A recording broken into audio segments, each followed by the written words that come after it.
Hello, welcome to The Rest is Politics with me, Alastair Campbell. And me, Rory Stewart. And today we're doing, Alastair, a manifesto special. Just tell us honestly, how before you became an internationally renowned podcaster, how much detail did you normally read these manifestos in? And how much detail do you think, who's reading manifestos in detail? Because I remember, just to get to be a terrible revelation, I think many of the MPs, it'll be a total surprise to you. I remember 2017, I was campaigning, I was out on the streets. The manifesto had been written in a very small room by Theresa May, a friend of mine called Ben Governor, I think Nick Timothy and Fiona Hill, who were her special advisors. We got absolutely no say in what was in it. The cabinet didn't know what was in it. And of course, that was the manifesto that contained the announcement that became the death tax announcement. We were going to tax people's homes to pay for social care. Took her 20-point lead and destroyed it, and meant that she lost her majority. But anybody who thinks that these manifestos are generated by, even at that stage, I was a relatively senior minister, the Home Secretary, and I remember Amber Rudd ringing me saying she hadn't read the manifesto. Yeah, but this may I say, we're going to be talking mainly about Labour and Tory manifestos. There is a process for the Labour Party manifesto. So it gets agreed in a formal meeting by the National Executive and by others who are involved in that process. I see that Rory's gone off. He's obviously unplugged himself. I'll carry on blathering until he comes back. He will come back. Maybe he's gone to find his pots. So I would say that this manifesto will have gone through it will certainly have gone through the Shadow Cabinet, and it would have gone through the National Executive. I think one of Theresa May's problems was that she didn't go through that sort of process. And when you have the whole cabinet, or the shadow cabinet as it was today, sitting there sort of just nodding along, they have to then go out and be part of the communication and the selling of this. So I can't stop laughing at all the stuff coming in. Will you stop going on about bloody pots? And can we please have maybe Rory Stewart's just? He's back. Alastair, I'm here, but can you see me? You can't see me, can you? I can't see you. I can see myself, but I can't see you. So listen, yeah. We'll have to trust the. If we go into the private chat, the producers can tell us whether they can actually see us both, and we'll just carry on and hope that they can. So no, I think that when you say who reads manifestos, for example, back in '97, we actually, I think it was W.H. Smith. We got them to. It says there, Rory settings camera Instalink. So I don't know. I've got it. I'm done. I'm back and rolling. So sorry, W.H. Smith. Yeah. So we actually did I think it was W.H. Smith. So we actually got the manifestos put into the shops, and of course the front cover, it was an A5 thing. And it was a big picture, which what's his name? Lord Snowdon. We got Lord Snowdon to do the cover photo, one of your kind of, posh friends. Posh friends, yeah. And it actually was a very, very nice photo. Just as clear today as the front cover. So we got into newsagents. Now, nobody was pretending that millions of people were going to read them. But I think you'd be surprised how many people first, one of the most important things is the civil service now have it.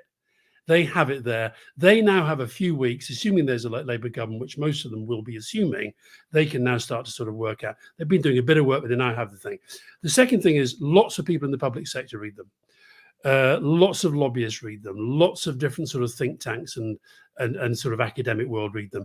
And some people will actually go online and click through it. Well, so let's just take a big step back and do a little bit of an explainer on what we've got. So again, for people who aren't right in the weeds of these things, this is a moment where the Conservatives have now announced their manifesto, and Labour's announced their manifesto. In simple terms, these are the programs for government, and they matter because if something is in a manifesto as a manifesto commitment, that generally means that all your MPs should be voting for it. And it also means that the House of Lords traditionally can't block the legislation. Those are the formal constitutional things. Informally, it's also incredibly powerful because it means that even NGOs, civil society groups, and others who might want to challenge what you're doing are much less likely to do it if it's in a manifesto.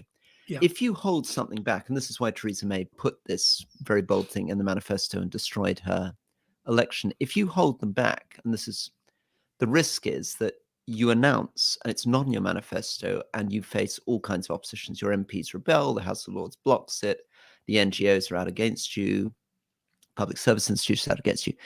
What do we see? We see a Conservative manifesto called Clear Plan, Bold Action, Secure Future, which we can talk about a little bit. And then we have a Labour manifesto called Change, My Change. And the Labour manifesto is done in a much more elaborate way, at least as I'm accessing it on online. And I wonder whether that's partly that they're gathering data as you click onto the different categories. So you click on Labour manifesto, you begin with rather a nice letter from Keir Starmer, with lots of pictures of him as you scroll down, and then you hit Labour's first steps: change, mission-driven government, strong foundations, kickstart economic growth, etc. The Conservative manifesto reads as a more conventional document, more like the kind of stuff you printed in W.H. Smith's, right? Yeah, I think I've seen them both online. I don't have physical copies. I agree with you that I think that the Conservatives are a much more traditional sort of document. As you go through the Labour thing online, you get little films pop up, you get endorsements.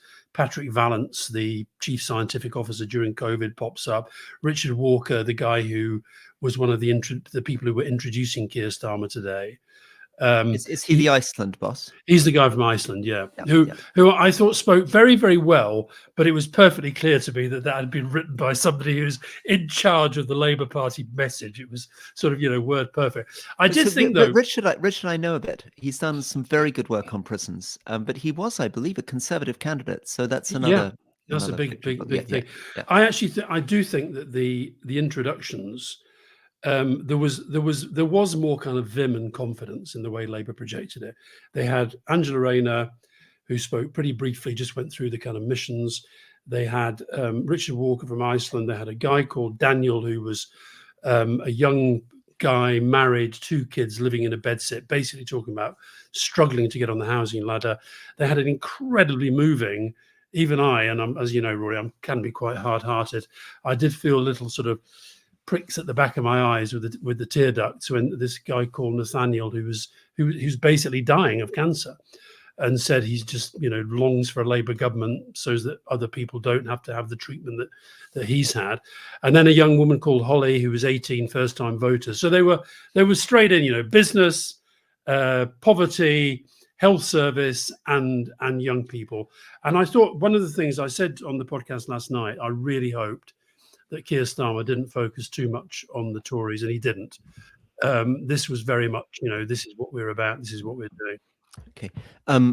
Quick summary of contents of manifestos, and in some ways, one of the strange things is that people will be reading the Labour manifesto much more carefully than the Conservative manifesto. In some ways, the Conservative manifesto is almost a historical document now, because they're not going to win the election, and it's going to be a sort of sign of slight desperation. But I'll give you a brief summary of what's in the Conservative manifesto. Not worth, I would suggest, spending much time on unless you're a real political geek, because they're not going to do any of it. But this is what they claim they're going to do. First thing is they talk about their record, and that's one of the big problems the Conservatives have going into this election. How do they talk about their record? Some of the things they say they've done, they actually have done. So I was a Conservative MP, and it is true that employment figures are quite strong, 4 million more jobs. They have cut taxes. They've cut taxes for certain bits of the population. The tax burden's up, but a lot of people on low incomes were taken out of tax, and some people on low middle income have lower taxes. And they also boast about having achieved the best readers in the Western world. That's true. There's good statistics on the phonics programs on non-literacy. The second category of claims on their record are a bit more dodgy. So they say they've built 2.5 million homes, that crime is down, and that they've been increasing defense spending. Basically, their record on house building is not great. A lot of people are very unhappy about crime and defense spending. Yeah, okay, maybe it's been increasing, but basically we have a terribly funded defense system. They've boasted that they've got Brexit done. I suppose they did get Brexit done. the strangest one of all is they say vote for us where immigration is never allowed to run out of control. And this is one of their fundamental problems. Maybe the thing I'll stop rabbiting on at this point, just to summarize the problem of the manifesto. They're going with immigration because they thought what they could do is squeeze the Reform Party vote, the Farage Party vote, by talking hard about immigration. And it's backfired spectacularly. They're not squeezing that vote. What they've actually done by putting immigration front and center is to validate, is to support Nigel Farage's position, and also to point at the fact at their own record. And their own record is, in fact, that they let in 700,000 people last year, 700,000 people the year before, when many parties in Britain have been talking about trying to keep immigration in the tens of thousands or at about the 100,000 level. This is historically very, very high levels of immigration. So they can't really go into this thing trying to sell themselves as the party that's strong on immigration. No. I mean, they really do have a problem with the record. And I think there are, you said dodgy. There's so much stuff in the manifesto that is really, really quite dubious. There's one line which really leapt out at me. Where is it? They said, well, first of all, they say, we are cutting taxes. Okay. Now, there are taxes that they are cutting. Okay. But they are not overall cutting taxes. And I saw an amazing interview yesterday with James Cleverly, the Home Secretary, who said, this manifesto has reduced tax. He actually was talking about the promises in this manifesto as though they had happened. He said, and what about, Rory, what does this one mean? Last year, we removed £1 billion worth of trade barriers per hour. What on earth? What does that mean? Per hour? So per hour throughout the year? I don't know. So you mean 365 times 24 billion pounds worth of trade barriers, which they removed. And they also say that they're going to continue to seize the benefits of Brexit with more trade deals. And Richard Fraser just put a comment up on the comments. He said, getting Brexit done is like being proud of a car crash. Now, we'll come on to Brexit later. Because, I'm still struggling with this. So that's so 8,760 billion pounds worth of trade deals. I mean, that's six times trade barriers. They're 6 times the size of the entire British economy. Okay, let's just quickly finish, because again, as I say, they're not going to get elected, so it doesn't really matter too much. But the most outrageous and irresponsible thing in it for somebody like me, who's trying to argue for a more moderate, sensible Conservative Party, is that they've announced essentially £17 billion worth of tax cuts. And unfunded, and they're not funded. They're really not funded. Yeah. And those were going to come from getting rid of self-employed employers' national insurance, which is a bad policy. Policy, because it just causes perverse incentives in the system. In fact, in 2017, when Theresa May was in power and I was part of that government, we were trying to do exactly the reverse. We were trying to move employers' national insurance for self-employed people to the same level as for employed people. To try to stop these perverse differentials. They were trying to abolish it entirely. They're trying to, et cetera, et cetera. So we'll leave it there. Let me now jump on very quickly to the Labour Manifesto. Do you want to provide a quick summary of the Labour Manifesto, or you like me to do it? What's that? Yeah, well, I mean, Keir Starmer made a virtue really of saying there are no big surprises in here. This is what he was, I think, trying to do was tell the story that they have been telling since he became leader of the Labour Party. I was pleased that he focused much more on Labour and the country than he did on the Tories. There was very little Tory bashing, and I think he should carry on in that vein. I was right last night when I said that they clearly were going to try to land this idea that Labour are the party of wealth creation. This is a plan for wealth creation. He kept talking about growth, about wealth creation. And then I think, in terms of there was a slight disjunct between his speech and the document itself, in that, he was really giving a kind of big picture in terms of the way that he was projecting it. When you read the document, there are an awful lot of kind of detailed policy, or detailed policy aspirations is what I would call it. And when you get to the costings, And look, they all say that everything's costed, etc. As you just said, there's no way that the Tory manifesto is they haven't even tried to cost it really. But if you go to some of the costings of the Labour manifesto, if you go right to the end of the document, so let's just go through some of them. So they're talking, for example, 40,000 more appointments, scans and appointments in the National Health Service. And that's 1.01 billion. Okay. Yeah. So 1.01 sounds, my God, they've really worked this out. Yeah. Double the number of NHS CT and MRI scanners, 250 million. Dentistry package, 125. And so it goes on. So there's got the policies funded on that side. And then you go to revenue, and it says revenue from closing further non-dom tax loopholes and investment in reducing tax avoidance, 5.23 billion. Now, and that, all I'd say is they all do it, and we did it in the past. If and when it comes to delivering, implementing the policies on the right that I'm looking at now, these will not necessarily be the numbers, because they never. We interviewed Rachel Reeves yesterday. Sorry, we interviewed Bridget Phillipson yesterday. And she was making the point that Sure Start ended up, and David Blunkett, I think, said the same, ended up being a lot more expensive when they actually delivered it. So these are kind of indicative numbers as opposed to what they say, fully costed, fully funded.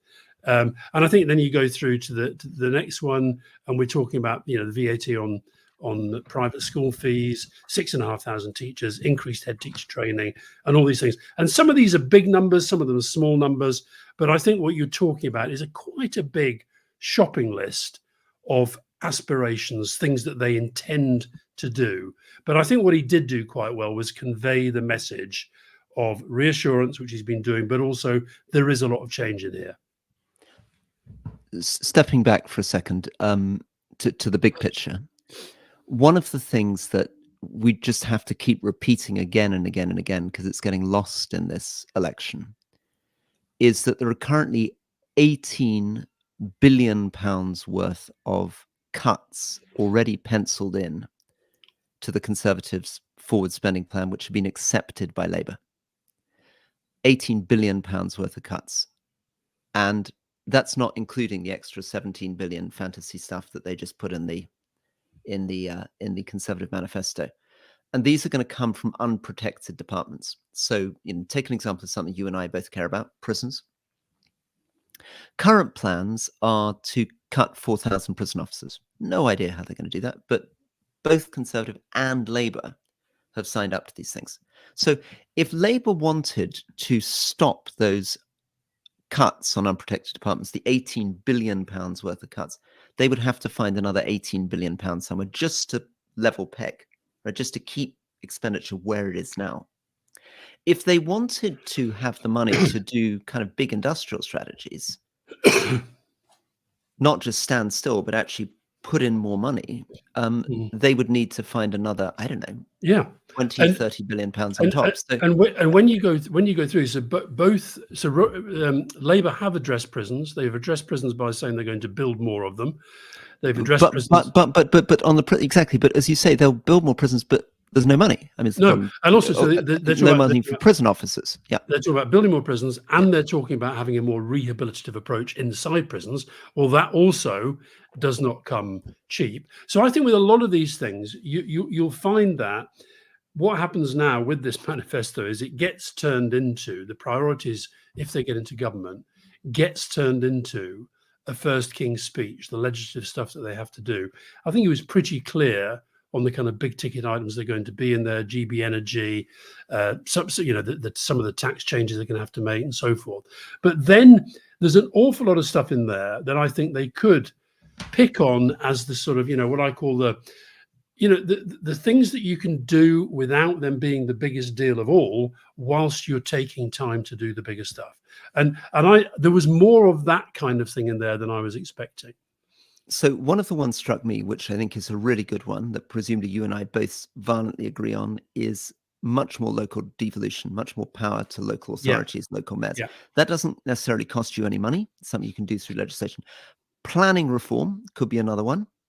may not cost you a huge amount of money if you've got the political will and the courage to drive it through. Stability, certainty, again, if he would sign up to say ministers are going to serve a minimum of 2 years, get proper training in their posts, not going to be endless reshuffles, that doesn't cost you any money. The other stuff I'm a bit more skeptical about. There were 4 things: job centers, making work pay, reforming immigration, that kind of stuff. I'm a little bit more doubtful, because that sounds like the kind of stuff the Conservatives probably think they've been trying to do over the last 18 months and haven't managed to do. And the modern industrial strategy, which is very important, is not a Biden type strategy because it doesn't have any money. I mean, if you think about Biden's IRA, that is hundreds of billions of US dollars. You can't do that kind of industrial strategy with no money. I mean, you can do stuff around the edges, coordinate better, change regulations a bit, the kind of stuff that Rachel Reeves was talking about when we interviewed her, but it's not going to be an industrial strategy. In other words, this is a manifesto from Labour, which I'm here stealing from my great hero and god, David Gork, but he would say that he's become a god. He's been elevated from hero to god. My Lord. Exactly, from hero to god. Gork. That still seems to be a manifesto that believes that Britain is a little bit small c conservative, and they can't afford to go into an election saying they're going to raise taxes, raise spending. And I was sort of wondering about that with Rachel Reeves and Bridget Phillipson, who we've been interviewing. I imagine, I'd love to know from you, but I imagine their instincts in an ideal world probably would be to have a more Swedish social democratic system with probably a bit of higher taxes, higher spending. But they don't think that's where the public is, and they're real professionals. They want to win an election. I think he went even further than that. He kept saying that, working people are paying too much tax already. It would be unfair to put more tax on working people. It was quite clear, though. I think we spotted this in the debate he did with Beth Rigby on Sky last night, that they're absolutely parking on not being moved off. No rise in income tax, no VAT, no rise in national insurance. But beyond that, they're not saying much. And I think that I see that Paul Johnson of the Institute of Fiscal Studies, he has been pretty dismissive of both the manifestos in terms of their costings. And I think that was probably always going to be the case. But I still think that this in putting all the kind of eggs in the growth basket, which they kind of are. And it's true, you can't predict, you can't be absolutely confident that all this stuff, whether it's planning, whether it's investment in skills, whether it's some of the inward investment thing, they obviously, I think, have got a lot of business inward investment lined up. I know that from sort of talking to different people, that there's all sorts of things. I think the mood around business investment is going to be pretty good. But ultimately, the economy growing there are so many factors and forces involved in that are out with the control of government. But I still feel that it was. I think it was a richer document than I was expecting, and I was quite pleased. It was a richer. Again, footnote. So, and I guess we said this before, but just once more, those taxes they've ruled out: VAT, national insurance. They're the big ones. They're the big ones. That's where 89% of the money comes from. Yeah. So where are they going to get money from? Possibly from readjusting council tax bands, but that doesn't make much money. I mean, when we looked at that in the Treasury, when we were in government, it looked like it would bring in maybe $500 million. Mm-hmm. It's not going to get you towards the $5 billion. So the best idea of what they're going to do comes from Nick McPherson, who used to run the Treasury. Yeah. He reckons what they're going to do is they're going to put another tax on top of income tax. Now, it's a bit not in the spirit of things, but they'll probably call it something like a health and social care levy. So put another 2-3% on income tax, but it won't be called income tax or national insurance. It'll be called a health and social care. Do you think they can get away with that? Hypothecation, we call that, don't we? Hypothecation. Do you think that's just about doable, or do you think people might feel that's a bit against the spirit of things? I think that would be very, very difficult. I think that'd be very, very difficult because they have been so clear. Look, I think if they get a decent majority, if there is a sort of sense of real goodwill around change, they will have a period where they can do the whole thing, basically saying things are a lot worse than we thought. Okay, Right, they can do that, right, right? right, right. But it struck me that both when we were talking to Rachel Reeves and watching Keir Starmer today and in previous debates that he's been involved in, I get a very, very, very strong feeling they really, really don't want to do that. He's not giving himself that much wriggle room around that kind of thing. Right, he really doesn't want to do it. And Yeah, don't forget, he's also, this was very, very clear in the way that he was dealing with a lot of the questions as well. He really is kind of putting himself up there as saying, look, in a way that Sunak has now been very, very badly damaged. The worst part for Sunak in that debate last night was when Beth Rigby was going through his 5, no ifs, no buts, hold me to it pledges. yeah. So if Keir Starmer were to go against some of the really kind of cast iron stuff that he's been saying, then I think that becomes a problem quite quickly. By the way, we should just mention on Brexit. I mean, Brexit's mentioned in the manifesto, but it's mentioned in a very kind of, we are not rejoining the single market. We are not going back into the customs union. We are not bringing back freedom of movement. And then it goes into talking about, a new defence partnership, veterinary stuff, and all this. So I was quite disappointed that I think pins them in far too tightly. Okay, so Nick says there was no need whatsoever for Labour to explicitly rule out single market. Simply ruling out returning to the EU for now would have been sufficient. Single market EEA from outside the EU, still Brexit. So Nick, I think we both violently agree with you on that. And we were very sad about that. It didn't seem a necessary thing to rule that out. Yeah. And do you think he needed to, I mean, there's the element of, this is stuff he profoundly believes in, but if you were just thinking tactically and cynically, do you think you needed to be this extreme in your statements to win an election? I mean, would there have been a chance of Labour saying, okay, we'll maybe not win such a big majority, but we'll say we think the country's in a mess and we're going to have to raise taxes a bit, and we just got to be honest about the problem? Well, I mean, put it this way: Labour have won only if Keir Starmer wins this election, he will become only the 4th Prime Minister to win an election for Labour from opposition. And I think those who failed to do that, I think most of them would argue, both those who are living and those who are dead, that one of the reasons that they maybe failed to win from opposition was because they went into those elections basically saying they're going to put taxes up. And what's more, to do that in the current context, where the Conservatives have got taxes higher than they've been for, your and my lifetime, I think that would be very, very, very, very difficult.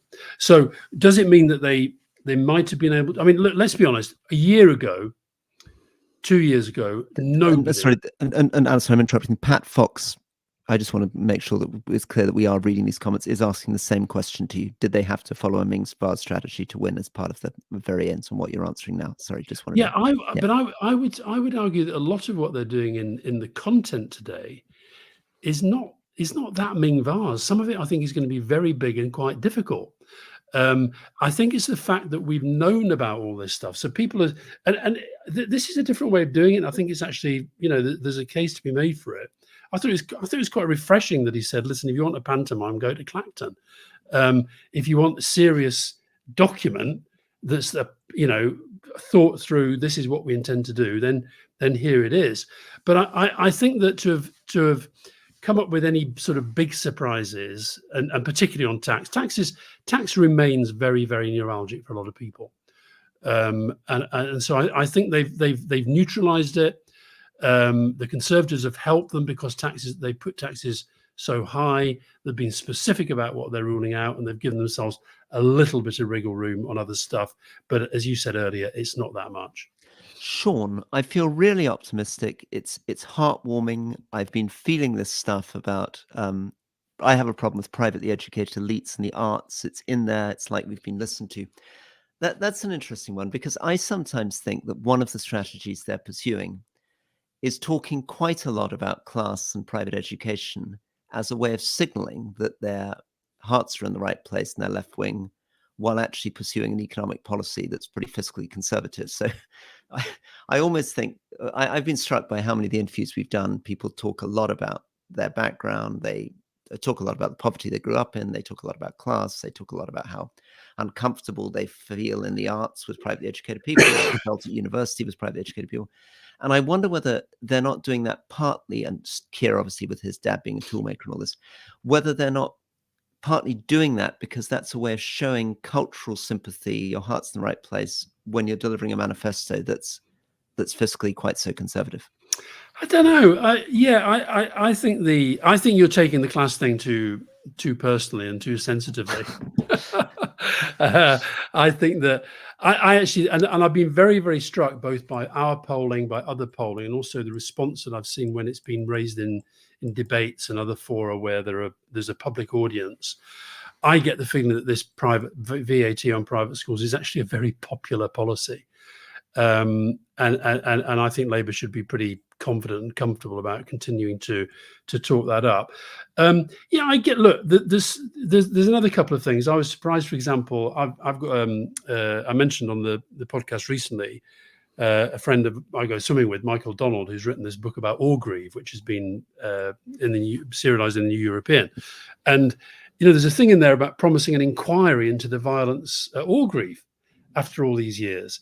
And so when I said earlier, it's sort of there were little things in there that I hadn't necessarily been expecting, but I don't think, could that be seen as a bit of a class thing? I don't know. And don't forget, one of the big, Unite, the big trade union, has basically not endorsed this manifesto because they think it's not doing enough for workers. Yeah. Robert Edge-Passington, why aren't Labour taking more measures to improve public access to nutritious and healthy food and address health disparities related to diet? So there's been some really good work done around food. There's obviously Jamie Oliver did work around food. Henry Dimbleby did a big report around food. That's an interesting one. That's something I would have thought you could have put in the Labour manifesto, wouldn't cost that much, and would be right on the button for a lot of people. And maybe not a huge vote winner, but something that would seem serious and thoughtful and in line with values. He's also asking that question, saying, isn't it odd that the Lib Dems appear to be more radical on some of these things than Labour? It's a lot. We should talk about some of the smaller parties here. I mean, it's there he is. What's going on that the Liberal Democrats more progressive on food, migration, climate, Brexit? The first thing I'd say is it's easier for the Lib Dems to say things. It's easier for them to campaign. Their manifesto basically was about health and social care. That is what they wanted the big thing to be. And actually, although he talked about wanting to rejoin the single market, they are talking very sotto voce about Brexit, because a lot of the seats that they're chasing there, where there's quite a high Brexit support amongst traditional Tories. I thought the Green Party manifesto was in a bizarre sort of way less focused on green than maybe I expected it to be. I think they're trying to project themselves a bit like the European Green parties as moving away from being seen as kind of single issue. They're obviously trying to project themselves, as are the Lib Dems in some seats, to the left of Labour. But I think, particularly in some of the foreign policy issues and Gaza in particular. And then I must say, while I was waiting to watch Keir Starmer, I thought it was very, very good that the BBC News Channel covered the launch of the Plaid manifesto live. That was very, very good. But I think somebody at Plaid should have thought of making sure there was subtitling. You and I are very interested in languages, but when he started going off into Welsh, that was some subtitling. I think there could have been some subtitling. I was struck with Ed Davies' forward to the Lib Dem manifesto. How little there was in there compared to the way that Sunak and Starmer approached their forwards. I mean, the forwards to the Conservative and Labour manifestos are basically very clear summaries of the argument that follow. They've got top line. It's almost, the Alastair Campbell one-on-one. They've got a kind of sentence description. They've got a paragraph description. They've got a page description. Ed Davies is just basically slightly waffles on. Every vote for the Liberal Democrats is a vote to elect a strong local champion who'll fight for a fair deal for you and your community. This is the fair deal Lib Dems are fighting for. I know we can achieve it. Join us and let's make it happen. Much less visuals, much less. And maybe they've just got less time, less money, I suppose. I don't know. I don't know. I mean, it goes back to your very first question, though. You know, who are they aimed at? I mean, look. I suspect that if you and I, who are always interested in book charts, Yeah. I would suspect that the most read manifesto is going to be Labour's. Yes. I suspect that after that, it probably will still be the Conservatives. Right. I think then it might be kind of a mixture of SNP, Lib Dem, possibly Reform. But I think that the point about Reform, and I think we've seen this increasingly since Farage started to get an even higher profile than he normally does. Reform don't really talk about policy. All that Farage does is exploit whatever the issue of the day is. You know, he's like recently he actually had, you know, so at the moment he's on this rampage about the opinion polls aren't being done fairly in relation to, well, nobody cares about that. That's got nothing to do with policy. And I also think, by the way, Roy, I really think that I don't know if you're aware, there was this big fundraiser for Trump in London yesterday. With Farage presiding, right? Farage was there. And Matthew Elliott. The vote lead guy, who's now in the House of Lords, thanks to Liz Truss. Apparently, Liz Truss was quite keen to go, but was blocked. I also think... And that is a very smart move. I mean, one of the few smart moves by the Conservative campaign. I mean, absolutely the last thing you want is your former Tory Prime Minister turning up at a Donald Trump fundraiser. I mean, can you imagine the catastrophe that would be? But let me just get my head around this as to why the media, who continue to treat Farage like some kind of, you know, cheeky chappy, quite interesting, good copy sort of bloke. There's a guy who was out on the campaign trail the other day, and some guy who, I don't know the guy, he didn't look well to me, to be absolutely frank, throws something at the bus. Okay, it didn't hit anybody. The guy got arrested and he's been charged. As a result of which, Farage says, I will not be silenced by the mob. It was one bloke. I will not be silenced by the mob, and this is a threat to democracy. This is a guy who then goes to a fundraiser for a man who provoked a riot which led to people dying in Washington, and who then gets convicted of 34 felons, and both of them say this has been run out of the White House. I mean, why is that guy allowed to do any interviews at the moment by saying, excuse me, can we just talk about threats to democracy? Yeah, and it's because they keep treating him. So to be fair, somebody just said, I didn't hear it. Somebody said, to be fair, Nick Ferrari gave him a real going over today. Well, he should get a going over. I've yet to see him grilled properly about Brexit. Well, wait till he cut you off. He's coming on our show, isn't he? Well, I hope so. Want him to. So Jamie Fool. It's interesting that Labour have reportedly adopted the gentle density and building beautiful ideas of Create Streets to inform their new towns, new house building plans. That will be very exciting if it happens. Watch this space. A lot of talk about Labour building new houses. Create Streets is trying to come up with ways of doing gentle density. And if Angela Rayner's really got behind that, it could be transformatory in terms of beautiful, affordable housing in Britain. So I'm very excited by that. I've got to interrupt you. The comment of the day so far, Leroy the boy says, Farage was made by Keir's dad. I think that's quite clever. That's good. You get it. I get it. That's clever. Okay, we're coming to the end. I did promise that if people came to see us and behaved in this thing, I would show them the pot. So I'm going to go and get the pot. Actually, it's going to take me a second.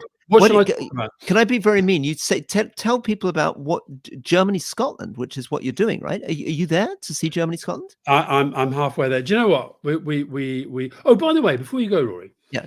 There's another bit that leapt out to me in the Conservative manifesto. It talked about how we've cleared our economy of what they call dirty money, okay, by cracking down on dirty money in London. As I was reading that in the car on the way down today, Fiona was driving, we were listening to the book that you recommended I should read, Cuckoo Land by Tom Burgess. Yes. And I was at the point where Elliott, who you talked about earlier, and Johnson and Banks and all these other people were at a fundraiser where these Russians were paying hundreds of thousands of pounds to have dinner, to play tennis with Boris Johnson and all this stuff. So this lot talking about having cleared up dirty money made me throw. Anyway, there we are. So what do you want me to talk about? Football? Football, very quickly. I'll be straight back. 1 second. Okay, so as Rory goes to get his pots, and thank you so much. Oh God, he's cut himself off again. So the first of all, I'm so excited to see these pots. I don't know. I mean, I never. I'm not. It's not that I'm not tight, but I would no more think of spending £1,000 on a pot than kind of flying to the moon. I mean, look, you probably see I always wear the same top, and I'm a bit sort of a bit tight, but. Scotland, Germany, the Euro start tomorrow. There are so many Scotland fans that we saw kind of, various parts of the journey down. So yeah, I've driven down with Fiona. I'm going to then peel off tomorrow to Munich and hopefully see Scotland produce one of the greatest surprises of all time. Right. Oh, it's nice. So there's two of them, Chinese pots. They're a pair, and they came in from Holland. But the thing that surprised me is I sort of bought them on a kind of eBay website, and I was then hit with a lot of tax importing them, which is where we got into this conversation, which wouldn't have been true before we left the European Union. What colour is the other one? Well, they're exactly the same. They're two identical blue and white dragon pots. Rosebreed says that's not worth £1,000, but I'm not. I think that's nice. I like it. Yeah, I like it. Somebody says, don't do a rishi and drop the pot. What a cracking pot. That's a big pot. Presumably there's a Ming vase strategy joke possible here. I thought nobody's even put that in there. No, you're getting a lot from that. Somebody says you stole it from the British Museum. Somebody says it's a good cookie jar. Legalized pot. Was there anything about legalizing pot? I didn't see anything on that. Did you? No. I think it's just an endless pots joke going on. But was there anything? Did any of the parties? The Lib Dems, I think, are into legalizing cannabis, aren't they? Yeah, probably. Guys, thank you all. Alastair, thank you. Thank you for joining us. Hope you enjoyed that, and look forward to seeing you all very soon. Now, before we leave, Alastair, there was some stuff that we didn't manage to tell everybody. No, we failed. We failed. Shall I try to pull it up? If people would like to look, tomorrow, the first thing to tell you is already out. We've had recently David Blunkett. We've also had recently Rachel Reeves. Tomorrow, this is going out live now, as you know, otherwise you wouldn't be watching. But this will go on the main feed at some time tomorrow. But also Trip US, and also tomorrow Nadeem Zahawi on leading, and it was actually a lot more interesting than I expected it to be. And I actually quite enjoyed it. On Monday, Bridget Phillipson on leading, and then on Tuesday you can listen to our main episode. Obviously, if anything massive happens over between now and then, we'll do it. And am I right? Alex Chalk coming on Friday? I know Alex. Well, that's what I was at some point. Yeah. Anyway, yeah. Lots of interviews coming. Some of them for international listeners may be a little bit more niche than you're used to. Rory, don't put the listeners off. Don't put them. They're fascinating. They're absolutely fascinating. Alex Short Friday. Alex Short, fascinating guy for a Tory. Yeah, absolutely. Almost as interesting as Robert Sapolsky, the baboon expert. We didn't talk about baboons, but my God, we could have done. We could have done. Good. Okay, guys. Look forward very much to seeing a lot of you over the next few days. Thanks again. All the best. Bye-bye.